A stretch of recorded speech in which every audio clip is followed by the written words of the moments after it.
Well, I am just so deeply honored and humbled to be with these extraordinary people. You've met Heath Dieckert before. Heath is a dear friend.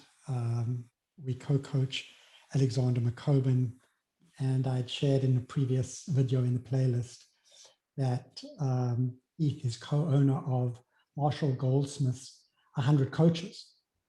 And I'm now with his partner, Scott Osman, who's the CEO of the organization, and Jacquelyn Lane, who's the chief officer. And I understand that you do all the work.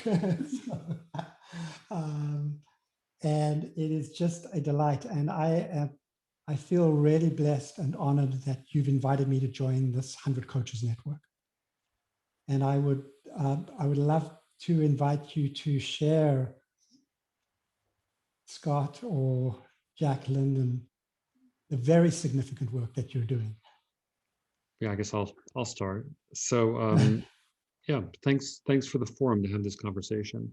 Yeah. The 100 Coaches Network really started. Marshall Goldsmith started with a very simple idea, and his idea was that, like his mentors, Peter Drucker and Francis Hesselbein, he wanted to pay it forward. He wanted to help other people be successful. And the simple thought was, I'll just teach 15 people everything I know, and then they will teach 15 people everything they know, and there'll be this wonderful ripple effect. And so he put up a video on LinkedIn offering to teach 15 people, and 12,000 people, now 20,000 actually by now, applied to be adopted by Marshall. Yeah. I was working. I was one of them. Yeah, I was working with him. I was working with him on something else at the time, and he asked me to join him in seeing what it would become.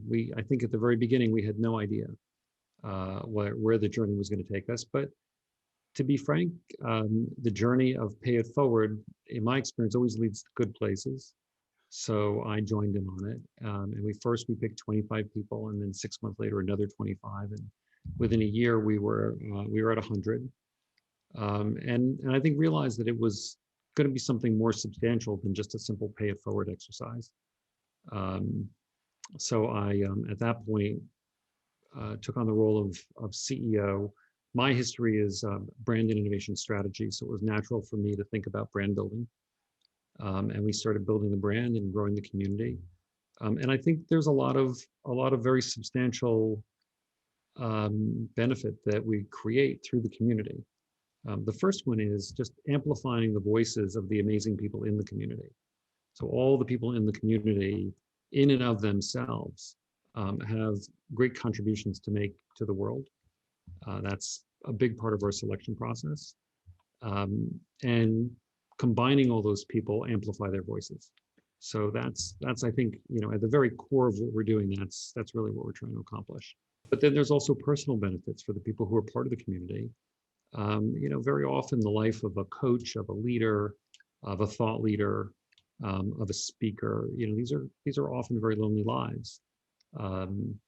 And this community has provided a community of like-minded but completely unique individuals to be able to work together, to collaborate with their ideas in a completely non-competitive way. And these are typically very competitive people, and they're competitive in the arena that they're in together. But we've created, I think, a lot through our modeling, an environment of, healthy non-competition. And it's been quite extraordinary. And it showed up a lot this year during the pandemic, where at the very beginning, imagine back a year ago, in say April of 2020, when the pandemic first hit, a lot of the people in the community, their livelihoods depend on speaking in front of large groups of people in big rooms. And those people were looking at, potentially devastating change in their lives.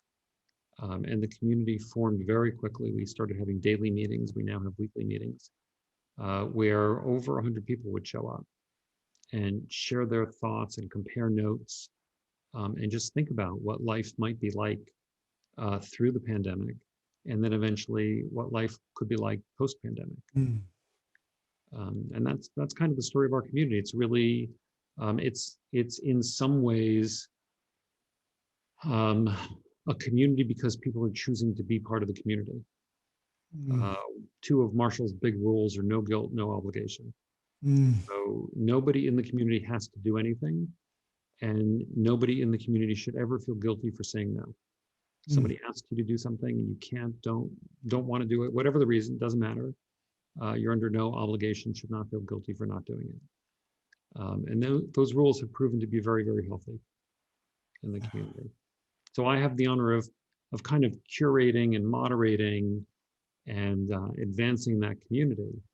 And look, you can only imagine it's been a huge blessing in my life, because quite frankly, these are the kinds of people I want to surround myself with as much of the time as possible. And I think it amplifies in a very nice way the work that I do and the motivations that I have. Mm. It's so That's our story. purposeful. That's so purposeful. I wonder if any of you would like to add, Jacquelyn or Heath, to what Scott has just shared, and what what that further evokes in you. Yeah, Jacquelyn, I'll go ahead. hop in here for a second. I've been with the community now for still less than a year, and so I'm relatively new and have only known the community in this post-pandemic world. But it's been such a gift and a blessing, and I feel, even though I'm working for the community, I've been welcomed with open arms and given a lot of great opportunities and friendships, wonderful conversations. It's just electric to have everyone together in these big group meetings. And so I'm just really encouraged every week. It feels like very meaningful, purpose-driven work to help other people find that kind of community and to share some of their great ideas for coaching, for thought leadership, whatever that may be, and improve the lives of people all over the country and world. It's been really, really inspiring. And for me, my relationship with this has been in some ways short and in some ways long. When I was starting my practice back in 2016, 2017 was when Marshall was first coming up with this idea and first published it. And so he was emailing back and forth with me as I was asking him questions about starting my practice. And he was very generous with his wisdom and his experience. And so when he said, as that dialogue's going on, when he said, hey, I'm going to mentor, 15 or 25 people or however many it was at first, I was like, well, I'm an obvious choice. I'm already in dialogue with you about this stuff. You could just keep teaching me. And I didn't quite make the cut in the first, the second, the third, the fourth, the fifth, or any of the rounds of coach selection. And I eventually kind of gave up and focused on my practice. But what I saw was initially the draw for me was that I wanted to learn from Marshall. But as I re-engaged and got to know Scott better and got to know the community, I realized that Marshall is still amazing. And I would still love to know everything Marshall knows. I probably never will. But the community that's been built around this it gives me chill bumps. I got chill bumps right now. They are my heroes in the space of leadership development, coaching, changing the way that we think about human execution and drive. This is the strongest community. I would just go and hang out on the doorstep if they didn't let me in, and soak up whatever kind of leaked out the door or the window. And so the opportunity to serve them and to be able to help them each get their messages out there and propagate what Marshall's built, for me, is the real gift. Yeah. And then it's also been wonderful getting to know Scott and seeing how he put all this together, because I never would have imagined a person could do that. So seeing his skills and gifts for marketing and community building is inspirational to me. So what I'm most inspired by here is the big theme of relationship before task. It's a big theme, relationship before task. Could I invite you to share your screen that gives some form to both your story and the coaches you have in your network? Can you see that, Daniel? Yes, yes. So this is kind of what Scott was talking about before. This is an image of Marshall's video talking about the organization. I think we've already given a pretty good narrative about it, but one of the things we haven't talked about is all the different types of talent that are included in it. Do you have a soundbite you could give us, Scott, on kind of your view of the different groups of talent that are in the organization? So in general, there's three large buckets of people, if you will. The community is a very heterogeneous community. I mean, we're a diverse community, but we're not just, despite the name 100 coaches, we're neither 100 nor coaches. I think everybody has a coach mindset. And for us, the coach mindset means that we want to help primarily successful people achieve their goals. And it turns out that the idea of helping successful people achieve their goals is the work of coaching, but it's manifested in a number of different ways. So one part of our cohort are actual coaches who spend most of their time coaching. Another part of our cohort are thought leaders, people who write books, they speak, they give workshops, they also coach. But I would say predominantly their work is more about thought leadership and how to have an impact on other people through their thinking. And then the final group are people who are leaders. Leaders could be everything from CEOs, heads of incredibly large companies, to CHROs, chief people officers, chief learning officers, people in senior positions in companies who through their actions impact other people. One of the things that we do, I think very well, is bring people together and cross-pollinate ideas. So one of the many amazing people in our organization is a gentleman by the name of Martin Lindstrom, who's the #1 brand and culture thinker in the world. And Martin and Marshall are about to embark on a limited series, I think, of six to eight webinars with the two of them and two other people from our community in conversation about various topics. And that kind of cross-pollination conversation, I think, is another one of the hallmarks of the community. Is people are very generous in supporting each other, but also supporting sort of the generation of new ideas. Oh, sorry. I was struck by something that you said a few months ago, Scott, is that not only is this a generous community that's built and established on the idea of paying it forward, but it's the giving is first, not the getting. And the people who end up giving the most are the people who end up getting the most out of this community. And that's been something that I've gotten to witness and seen so many people live out, that they're very ambitious, talented, successful, but still very humble and very generous. Yeah, I have to say, I often find it startling that, I mean, I have a pretty good sense of many of the people, maybe all the people in the community. And I still find it startling that I'll connect two people or three people and get them started on something. And then check back in a few months later and find out that an enormous thing has flourished. And I'll give you an example. There's a phenomenal woman named Ashoka Abalu, who has a company called the Love and Magic Company, which I think just says it all. Yeah. And I met her at a Fast Company Innovation Festival, and just knew instantly that she needed to be part of the community. I was there with other members of the community. It's back in pre-COVID days. And we all just agreed, like, this is someone who has to be part of our group. And brought her in and introduced her to a woman by the name of Jennifer McCullum, who runs an organization called Linkage. And within 2 months, Ashoka has a approach to diversity that she calls Symphony, which we won't get into right now, but I assure you it's magnificent. And within 2 months, she and Jennifer had co-created the idea of bringing Symphony to the Linkage organization, which Linkage is in sort of a organization of many people that holds conferences and trainings and things like that. And the Symphony approach to diversity has now become a core practice that they're going to be launching to the world in December of this year.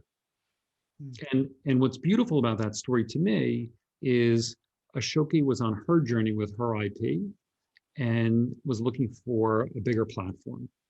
And Jennifer had a platform and is always looking for great IP. And because of our community, we could sort of put those two things together and magic happened. And I would say magic happens in this community like all the time. Yeah. It feels like home. It's like back when Christmas was magical, you know, your birthday was magical. It's an extension of that type of Right. love. Yeah, I would actually say that like magic is sort of the standard operating procedure of the community, and it stems from just this sense that Jacquelyn was talking about before, is give first. So that's a perfect transition, because I am very interested in how I can serve you at the highest level. How can I give to your network? What would be most valuable? I have an idea. Well, Go okay. ahead, Scott. Yeah, I was just going to an odd anecdotal story. Many years ago, 40 years ago, my first career was as a photographer, and I was doing a story for Geo magazine at the time. And the story was to go to the Findhorn community in northern Scotland. I don't know if anybody's heard of Findhorn, but Findhorn, talk about magical. Findhorn was one of the first and probably most significant New Age communes in the world.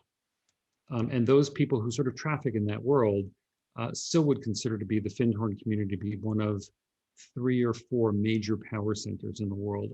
And of course, by power center, I don't mean like money power center or political power center. They mean spiritual power centers. Yeah. You know, like there's a power center in India, there's a power center probably in Santa Fe, and there's a power center in northern Scotland. And Findhorn was one of those places. And there's a lot of lessons that I learned there, and a lot of things that I take with me and apply to this day. But one of the things that I always loved about Findhorn was when people arrived at Findhorn, the first question they said was, why are you here? What do you want to do? And I remember my favorite story. I come from Stamford, Connecticut, and there was a guy there who was a radiologist in Stamford, Connecticut. And he arrives and they said, well, why are you here? What do you want to do? And he says, you know, I always wanted to be a stonemason. Like I always wanted to be a stonemason and build things, you know, decoratively with stone.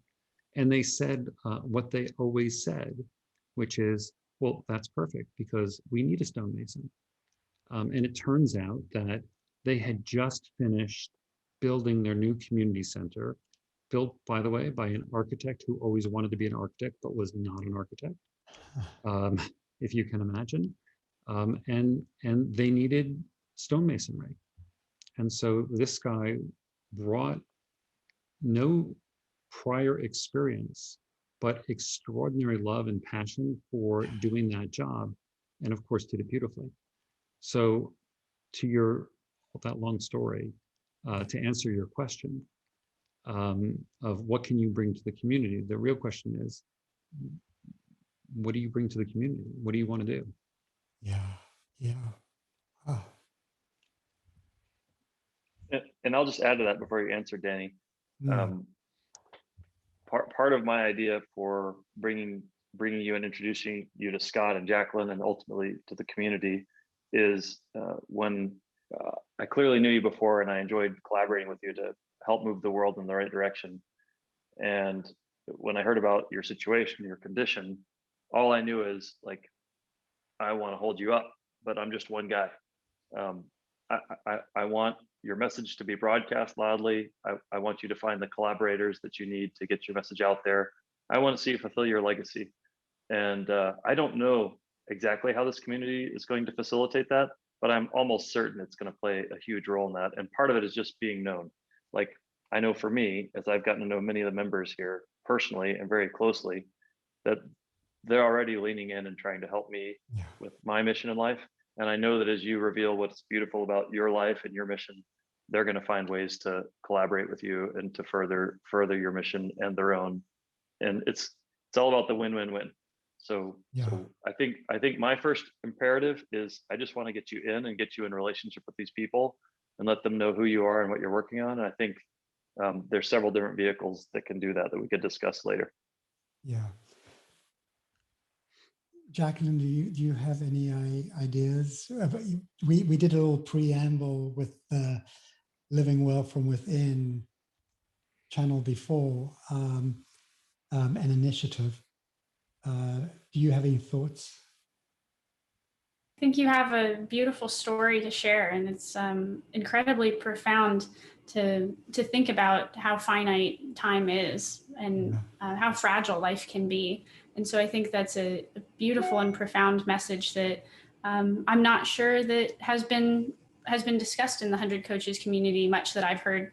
And so I think that's a wonderful, unique perspective.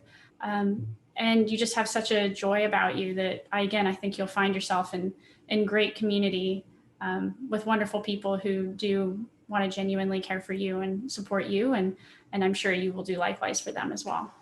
Yeah, well, from talking to you over here right now, I don't want to be at all presumptuous, because this is I think, Heath, what you're saying is being in relationship with these extraordinary leaders that you've assembled will lead to cross-pollination that perhaps I don't even anticipate. So I want to stay in the open question. I want to stay in the open question of what best serves. And I think that will guide us, well, and with a spirit of openness, kindness, and curiosity. And I just so appreciate the opportunity to be in service, whatever that may be, whatever may serve. So I'm willing to lean in and explore that as we go along. Sounds good. I think that's the perfect approach. Anything else you want to cover before we wrap the recording? Well, I want to wrap the recording on love and appreciation. So I figured that might be your answer. I just so love and appreciate the spirit of each one of you, who you are, what you bring to the world. And I feel blessed for this opportunity to serve in whatever way I can. So welcome, Danny. Welcome to the party. It's going to be a lot of fun to watch you get in there and meet some of these people. It's a gift. It's a real gift. Yeah. And I'm sure that you're going to be a part of that gift, both the giving and the receiving. I can also imagine that there'll be some people who have initiatives that are complementary to yours, and you may find common partners in crime, so to speak, as you go about trying to change the way the world works. I can't imagine who that is yet, but I'm sure it'll become clear as you start making the rounds. So I also feel love for you, and I almost always cry when I talk to you, and I've avoided tears today so far. But thank you for joining our community. Thank you for the honor. Thank you for the honor.